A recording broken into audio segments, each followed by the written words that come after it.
নমস্কার বন্ধুরা, আমি তুহিন আর আমার কিচেনে আপনাদের সবাইকে স্বাগত। আজ আপনাদের জন্য নিয়ে এসেছি পৌষ পার্বণ স্পেশাল পিঠেপুলি উৎসবের একটা পিঠের রেসিপি। আজকের যে রেসিপিটা বানিয়ে দেখাবো সেটা হচ্ছে আমাদের বাড়ির স্পেশাল দুধ পুলি, যেটা সবার বাড়িতেই মোটামুটি বানিয়ে খাওয়া হয় এই পৌষ পার্বণ উৎসবে।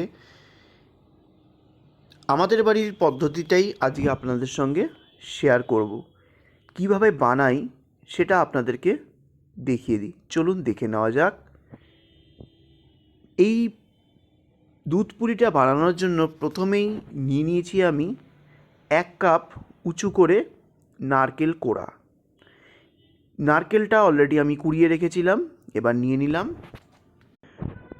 প্রথমেই দিয়ে দেবো পরিমাণ মতো একটুখানি লবণ, অ্যাজ পার ইয়োর টেস্ট।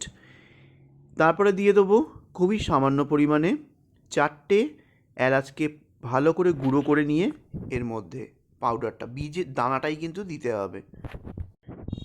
এরপর এর মধ্যে অ্যাড করে দেবো 4 থেকে 5 টেবিল স্পুন উঁচু করে নলেন গুড়।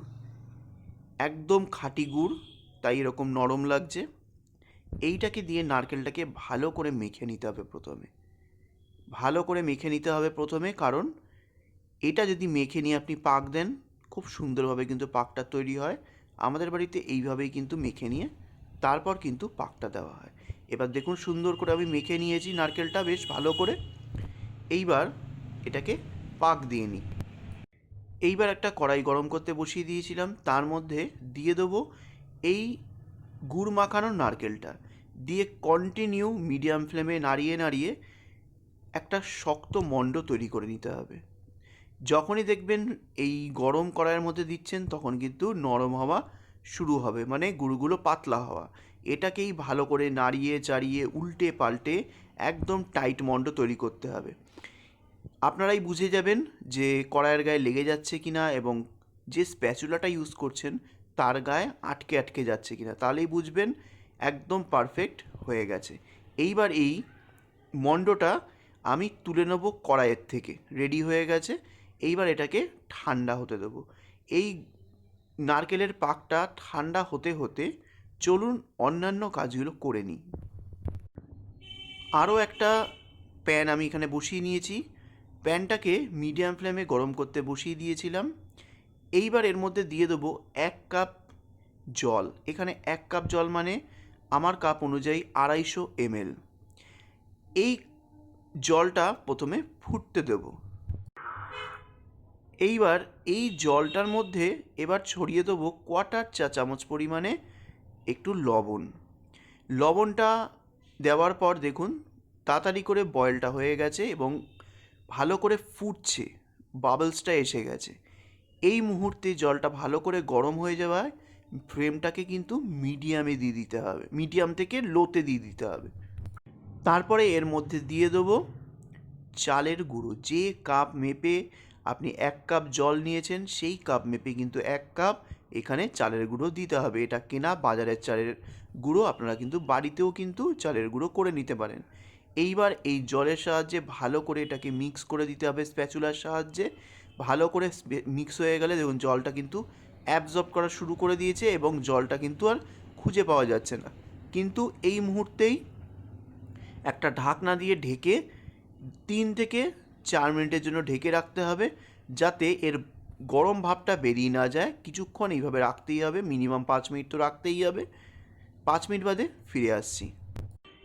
ঠিক 5 মিনিট পর যে কড়াইটা বা প্যানটার মধ্যে আমি চালের গুঁড়োটা মিক্স করেছিলাম, ঢাকা দিয়ে রেখেছিলাম, 5 মিনিট পর এইটাই ডাইরেক্ট নিয়ে নিয়েছি এবং এই গরম অবস্থাতেই কিন্তু ঠেসে ঠেসে মাখতে হবে। প্রথমেই দিয়ে দেবো এর মধ্যে 1 চা চামচ গাওয়া ঘি। ঘিটা দিয়ে আলতো হাতে এই গরম থাকা অবস্থায় ভালো করে আলতো আলতো করে মাখা শুরু করতে হবে। গরম অবস্থাতে যদি না মাখেন ভালো করে কিন্তু পিঠে পুলি তৈরি হবে না, আর এই ঘি দেওয়াতে কিন্তু স্বাদ দ্বিগুণ হয়ে যাবে। অবশ্যই খেয়ে দেখবেন, আমার বাড়িতে এইভাবেই বানানো হয়। আর মাখতে মাখতে যদি বোঝেন হাতে প্রচণ্ড গরম লাগছে বা নতুন রাঁধুনি পিঠে পুলির উৎসবে আপনিও বানাতে চান, তাহলে একটা বাটি জল নিয়ে নেবেন পাশে। দেখুন আমি কিভাবে মেখে মেখে দেখাচ্ছি। জলের মধ্যে একটুখানি যখনই গরম ছ্যাঁকাটা লাগবে তখন একটু জলের মধ্যে হাতটা ডুবিয়ে নেবেন আর একটু একটু করে ঠেসে ঠেসে মেখে নেবেন। অত্যাধিক জল কিন্তু এর মধ্যে দেবেন না, জাস্ট টাচ করে একটু হাতটাকে বুলিয়ে নেওয়া। এইভাবে কিন্তু ভালো করে সুন্দর করে মেখে নিতে হবে। দেখুন কত সুন্দর ভালো করে ঠেসে ঠেসে একটা মণ্ড তৈরি করে নিয়েছি।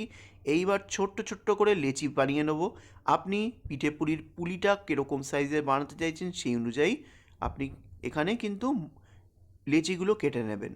আমি মিডিয়াম সাইজের করতে চাইছি, না ছোট না বড়, তাই এরকমভাবে লেচিগুলো পর পর পর পর কেটে নেব। লেচিটা কাটা হয়ে গেলে কড়াইটাকে সাইডে সরিয়ে রেখে এইবার নিয়ে নেব পাক দিয়ে তৈরি করে রাখা যে নারকেলের মণ্ডটা, সেটা কিন্তু নিয়ে নিতে হবে। আর একটা প্লেট নিয়ে নিতে হবে যেটার মধ্যে বানিয়ে তুলে রাখবেন। এইবার একটা করে লেচি হাতে নেবেন, নিয়ে হাতের মধ্যে গোল গোল করে ঠিক যেরকমভাবে আটা ময়দা বা লুচির তাল পাকান সেরকমভাবে পাকিয়ে নেবেন। তারপরে মাঝখানে বুড়ো আঙুলটা দিয়ে ঘুরিয়ে ঘুরিয়ে ঘুরিয়ে ঘুরিয়ে একটা বাটির শেপ দিয়ে নিতে হবে। মাঝখানটা কিন্তু একটু মোটা রাখবেন আর সাইডগুলো কিন্তু একটু পাতলা হবে। ভালো করে দেখুন ভিডিওতে কিভাবে করে দেখাচ্ছি। দেখুন গোল বাটির অংশ কিন্তু সুন্দরভাবে রেডি হয়ে গেছে। এইবার আঙুলের ফাঁকটার মধ্যে রেখে একটা কোলের মতো তৈরি হচ্ছে সেখানটা রাখতে হবে আর অল্প করে এই নারকেলের পাকটা ভেতরে দিতে হবে। অত্যাধিক দেবেন না, তাহলে কিন্তু দুধের ফোটানোর সময় এই পুলি কিন্তু ফেটে যাবে। তাই বুঝে দিতে হবে। দিয়ে আলতো হাতে ওপরটা সুন্দর করে চেপে চেপে আটকে দিতে হবে যাতে দুধে গিয়ে ফেটে না যায়। দেখুন এটা কিন্তু একদম ইজি ওয়েতে আমি মুখগুলোকে আটকে দিলাম। এইভাবেই কিন্তু আমার মা ঠাকুমারা ছোটোবেলা থেকে করতো। কোনো ধরনের কোনো ফুলের আকার বা মাথাটা মুড়িয়ে দেওয়া এইসব জিনিস কিন্তু তখনকার সময় আমাদের বাড়িতে কখনোই হতো না। এখন বিভিন্ন ধরনের শেপ, বিভিন্ন টাইপের ভাঁজ এইসব দিয়ে কিন্তু পিঠে পুলি বিভিন্নভাবে বানানো হয়। সেইভাবেও আপনাদেরকে বানিয়ে দেখাচ্ছি। 3টে নর্মাল পুলি বানিয়ে নেওয়ার পর 4 নম্বরটা আপনাদেরকে দেখাচ্ছি। দেখুন পুলিটা বানিয়ে নিয়ে জাস্ট কর্নার বরাবর ওটাকে হালকা করে আঙুল দিয়ে উল্টো করে দিকে ভাঁজ দিয়ে নিতে হবে। একটু একটু করে তুলে তুলে ভাঁজ দিয়ে দেবেন। যারা নতুন রাঁধুনি তারা এইভাবে দিতে পারেন যাতে পুলিটা ফেটে যাওয়ার সম্ভাবনাই না থাকে।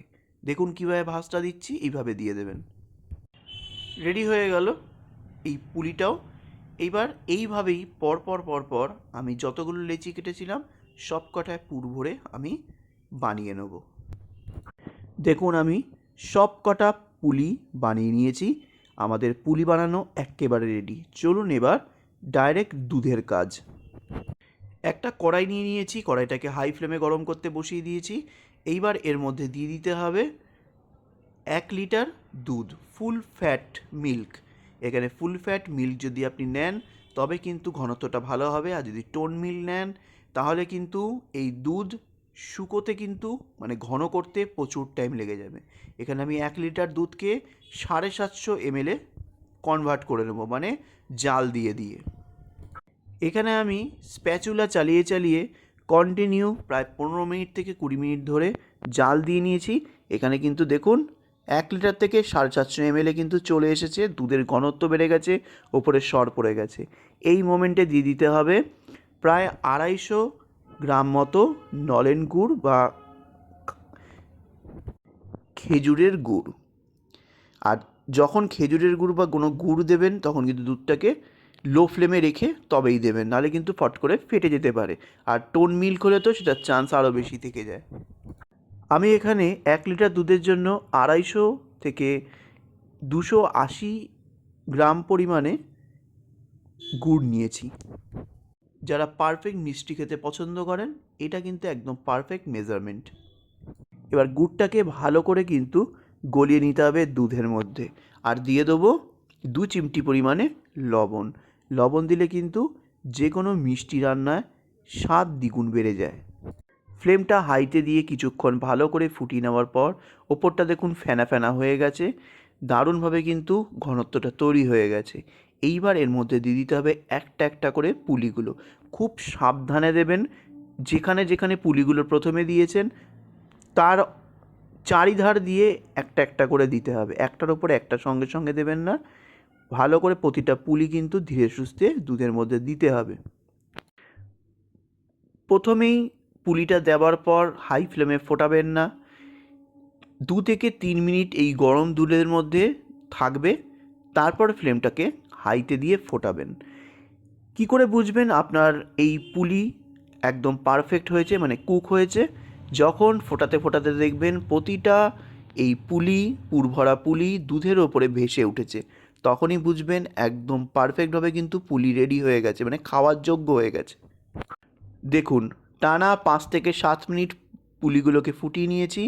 এইবার ফ্লেমটাকে লোতে করে আপনাদেরকে দেখিয়ে দিচ্ছি যে পুলিটা ভালো করে হয়ে গেছে কিনা। দেখুন, সব কটা পুলি কিন্তু দেওয়ার সঙ্গে সঙ্গে নিচে চলে গেছিলো, এখন ফোটানোর পরে সব কটা পুলি ওপরের দিকে ভেসে রয়েছে।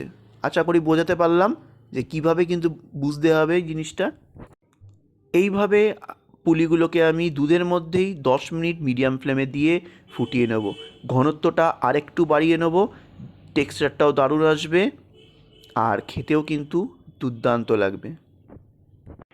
টানা 10 মিনিট ফুটিয়ে নেওয়ার পর এইবার ফ্লেমটাকে অফ করে দেবো। প্রতিটা পুলি কিন্তু পারফেক্ট হয়েছে, এবং দুধের ঘনত্ব যদি এখন মনে হয় একটুখানি পাতলা, ঠান্ডা হয়ে যাওয়ার পর কিন্তু সুন্দরভাবে একটা ঘনত্ব তৈরি হবে। এই মোমেন্টেই আমি বন্ধ করে দিলাম ফ্লেমটা, আর ঠান্ডা হওয়ার জন্য অপেক্ষা করব। আর ঠান্ডা হয়ে গেলে বেশ সঙ্গে সঙ্গে পরিবেশন করুন, দুর্দান্ত লাগবে। আজ আসলাম, নেক্সট দিন আবার একটা ভালো ভিডিও নিয়ে আপনাদের সামনে তুলে ধরবো। নমস্কার।